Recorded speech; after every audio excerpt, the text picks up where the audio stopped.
የኤአይ ነገር በጣም አስደማሚ ደረጃ ላይ ደርሷል። በተለይ በሰለጠኑት ሀገራት ላይ በቃ ለህክምና ይጠቀሙታል፣ ቀዶ ጥገና ያደርጋል። እኛ ሀገርስ ኤአይ ምን እየሰራ ነው ብዬ አሰብኩኝ እና የሆነ ሶሻል ሚዲያ ላይ እዛው ከፍቼ ሳይ ድንገት የሆነ ጅብ ቀጥ ብሎ ይመጣል እና ይጮሃል ብላችሁ ስታስቡ ድረስ ሰላም ጓደኛዬ ደረሰ ጠፍቶብኝ ነበር። ስቀልዳችሁ ነው ደረሰን በልቼዋለሁ።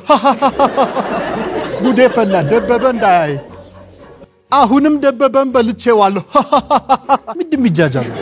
ወቅቱ ደግሞ መስከረም ነው። ቪዲዮዎቹን በጣም የሚያዩት ወላጆች ናቸው። ወጪ አለ፣ የትምህርት ቤት አዳዲስ ቦርሳ፣ አዲስ ደብተር። በቃ ጩጪዎች ደስ ይላቸዋል አይደል? እንደዛ ነገር ሲገዛላቸው ትምህርት ቤት ገብቶ ራሱ በቃ ከነ ቦርሳቸው በዘፈን ነው ከአንዲት ኮረዳ ፍቅር ይዞኝ ግን ምን ያረጋል መላ የለኝ ምናምን። ወላጅ ግን ገበያ ሄዶ መሳቅ 5000 ብር ሲል ቢራቢሮ ታምራለች ሁሌ ሳያታ ቢራቢሮ ደብተር 1000 ቢራቢሮ ቢራቢሮ ቢራ ቢሮ እያለ የኛ ሀገር ኤአይ ይሄንን ይመስል